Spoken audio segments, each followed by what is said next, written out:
नमस्कार, बहुत बहुत स्वागत है आप सभी का। मैं रविंद्र सिंह आपके साथ। लोकसभा चुनाव के बीच देश का सियासी पारा हाई है और चारों तरफ चुनावी शोर गूंज रहा है। तमाम मुद्दे देश की सियासी आबोहवा में छाए हुए हैं और इस बीच न्यूज 18 को पीएम मोदी ने सुपर एक्सक्लूसिव इंटरव्यू दिया है, जो 2024 के चुनावी फेज में किसी टीवी चैनल को दिया गया पहला धमाकेदार इंटरव्यू। और इंटरव्यू में पीएम मोदी ने परिवारवाद पर बड़ा हमला बोला है। जी हां, राजनीतिक दलों के परिवारवाद पर प्रधानमंत्री ने बड़ा हमला बोला है। उन्होंने कहा है कि परिवार के लोगों को उतारना उनकी मजबूरी है। परिवार के अलावा चुनाव लड़ने के लिए उनके पास कोई नहीं है। पीएम ने कहा कि यूपी की जनता को अपने भविष्य की समझ है, तो कई सारे सवालों, तात्कालिक मुद्दों, देश आगे किस दिशा में जाता हुआ दिखाई दे रहा है, सरकार के कार्यकाल में क्या कुछ कामकाज हुए, विपक्ष को लेकर उठ रहे सवालों को और तमाम मुद्दों पर धमाकेदार, विस्फोटक, सबसे बड़ा और सबसे अलग इंटरव्यू प्रधानमंत्री नरेंद्र मोदी का, जिसमें कई मसलों पर उन्होंने अपनी बात रखी। मोदी जी, थोड़ी सी बात उत्तर प्रदेश की करते हैं। सबसे बड़ा प्रदेश है, 80 सीटें वहाँ से आ रही हैं। क्या इस बार आप लोग 2014 का रिकॉर्ड तोड़ पाएंगे? 71 सीट लाई थी बीजेपी, 73 एनडीए। इस बार अगर देखें तो अखिलेश और राहुल साथ में चुनाव लड़ रहे हैं और दमखम के साथ जो है पूरे परिवार को उन्होंने वहाँ से उतारा है। खुद कन्नौज से लड़ रहे हैं अखिलेश जी, डिम्पल मैनपुरी से लड़ रही हैं, फिरोजाबाद, आजमगढ़, तमाम जगह से उनके परिवार के लोग लड़ रहे हैं। हो सकता है कि कहते हैं कि गांधी लोग भी शायद वापस अमेठी और रायबरेली से लड़े। तो इस उसमें आप इस चुनाव को कैसे देखते हैं? राहुल जी, आप जितने गर्व से सब उतरे हैं, सब उतरे से 4 बार बोल रहे हैं। नहीं, गर्व से ये मजबूरी है कि क्या है? परिवार के लोगों को उतारना पड़ रहा है, ये मजबूरी है। ये उनका मूल कैरेक्टर है कि इसके सिवा उनके पास कोई है ही नहीं। फैमिली मेंबर के लिए लड़ना, फैमिली मेंबर के लोगों के लड़वाना, यही खेल है। अच्छा, ये पहले इकट्ठे नहीं आए क्या भाई? पहले भी इकट्ठे आ चुके हैं, बार बार इकट्ठे आ चुके हैं। लेकिन उत्तर प्रदेश की जनता को अपना भविष्य क्या है उसकी समझ पूरी है। और इसलिए मैंने पार्लियामेंट में कहा था कि आज उत्तर प्रदेश की और देश का हाल ऐसा है कि बड़े बड़े नेता लोकसभा के मैदान से भाग रहे हैं, राज्यसभा का रास्ता खोज रहे हैं। और हुआ वैसा ही है। बड़े लोग ने चुनाव लड़ने के लिए तैयार नहीं है जी, लेकिन हम एक जिम्मेवारी के साथ काम चल रहे हैं, सबको साथ लेकर के चल रहे हैं। और मुझे पक्का विश्वास है कि अब शायद कुछ बचेगा नहीं, उनका कुछ नहीं बचेगा। 2014 से बेहतर परफॉर्मेंस होगी, उनका कुछ बचेगा ही नहीं जी।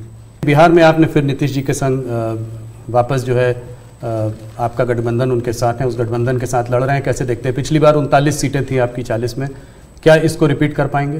पहले एक तो हम चुनाव असेंबली का 60 लड़े थे जी, बाद में वो कहीं गए फिर वापस आए। तो हम जो जनता का मैंडेट है उसके अनुसार साथ में है जी। जहाँ तक जन समर्थन का सवाल, कल मैं बिहार में ही था जी, जो जन समर्थन में देख रहा हूँ जी, अनप्रेसिडेंटेड, इतनी गर्मी में कोई पैंडल नहीं, कुछ नहीं जी, और लाखों लोग जिस प्रकार से इस बात से जुड़े हुए हैं, मैं साफ देख रहा हूँ जी कि बिहार में पहले हम 1 आध सीट शायद हार जाते थे, शायद इस बार एक भी नहीं हारेंगे। 40 में 40 एक भी नहीं हारेंगे। बहुत बड़ा बयान है। तो बिहार को लेकर क्या कुछ प्रधानमंत्री नरेंद्र मोदी की तरफ से कहा गया? इसके अलावा सवाल जब तीसरे कार्यकाल को लेकर प्रधानमंत्री मोदी से पूछा गया तो अपना विजन न्यूज 18 के इंटरव्यू के जरिए देश के सामने रखा है। उन्होंने कहा कि तीसरा कार्यकाल देश को तीसरी आर्थिक महाशक्ति बनाने का है। हम 0 बिजली बिल और सोलर योजना पर काम कर रहे हैं। 2047 तक विकसित भारत का विजन पूरा कर लेंगे। मोदी जी, अगर एक सवाल मैं ये समझना चाहूं कि ये जो तीसरा टर्म होगा आपका, वो पहले दूसरे से अलग कैसे होगा? पहला कार्यकाल मेरा कैसा गया, तो मैं सामान्य मानवी की जो जरूरतें थी उनको मैं एड्रेस करना चाहता था। मैंने उस दिशा में काम किया और उस समय देश के अंदर एक निराशा का वातावरण था सरकार के प्रति नफरत का वातावरण, भाई सरकार यानी निकम्मी, मुझे विश्वास भरना था, मैंने उस पर काम किया, मजबूती लाया। जो दूसरा कार्यकाल था वो मैंने कुछ परिणाम दिखाए, लोगों को विश्वास भर दिया कि हम आगे बढ़ सकते हैं, हम दुनिया के अंदर एक कॉन्फिडेंस लेवल आया है देश में, वो कॉन्फिडेंस एक बहुत बड़ी ताकत है।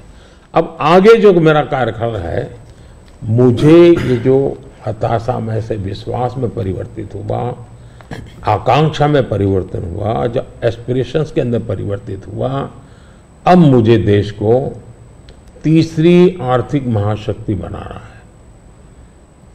लेकिन ये जब मैं 11 से 5 पे लाया, उसी की कंटिन्यूटी है जी। ये मैं 5 वर्ष और निकम्मा और 3 वाला अच्छा, ऐसा नहीं हो सकता जी। तो पहले मनमोहन सिंह के समय पर 11 तक थे, हम जोर लगा करके 5 पर ले आए, अब जोर लगा करके 3 पर ले जाएंगे। तो हम हर चीज में कंटिन्यूटी करना चाहते हैं। अब जैसे बिजली, हमने बिजली पहुंचाने का बड़ा अभियान चलाया, बिजली पहुंचा दी। अब मेरा लक्ष्य है पीएम सूर्यघर योजना और 0 बिजली बिल, और मैं हर घर पर सोलार सिस्टम लगे, और मैं सिर्फ बिजली का बिल 0 चाहता हूं, इतना ही, मैं 3 चीजें चाहता हूं। एक, हर परिवार का बिजली का बिल 0 हो। दूसरा, अतिरिक्त बिजली जो हो वो बेचे, कमाई करे। तीसरा, जमाना इलेक्ट्रिक व्हीकल का आएगा। मुझे आत्मनिर्भर होना है एनर्जी के सेक्टर में, और इसलिए मैं चाहूँगा जिसके पास भी स्कूटी हो, मोटर हो, जो भी हो, उसका चार्जिंग अपने घर में ही हो जाए और सोलार से हो जाए। मतलब आज उसका जो ट्रांसपोर्टेशन का महीने का 1000-2000 रुपया खर्चा आता है, वो भी 0 हो जाए। ये त्रिविध बेनिफिट नागरिक को और देश को, पर्यावरण का बेनिफिट, देश को आज पेट्रोलियम इंपोर्ट करने का जो अरबों डॉलर जा रहे हैं बाहर, वो बंद हो जाएगा। तो मल्टीपल बेनिफिट वाला योजना। अब जैसे स्टार्टअप हब, मैन्युफैक्चरिंग हब बनाना है, मुझे इनोवेशन हब बनाना है, यानी मैं एक बिल्कुल नए एरिया पर देश को ले जाना चाहता हूँ, और बड़े कॉन्फिडेंस का, और विजन मेरा क्लियर है, मुझे कोई दुविधा नहीं, मेरे पास तय है। नेक्स्ट 100 डेज में, 4 जून के बाद 100 डेज में मुझे क्या काम करना है, अभी से मेरे पास क्लियर है। 5 साल में क्या करना है, क्लियर है। 2047 में विकसित भारत बने, क्लियर है। इसलिए मैं कहता हूं 24/7 फॉर 2047, ये मेरा मिजाज है। इस पर अलग से एक चर्चा करनी पड़ेगी आपको हमारे ग्रुप के साथ।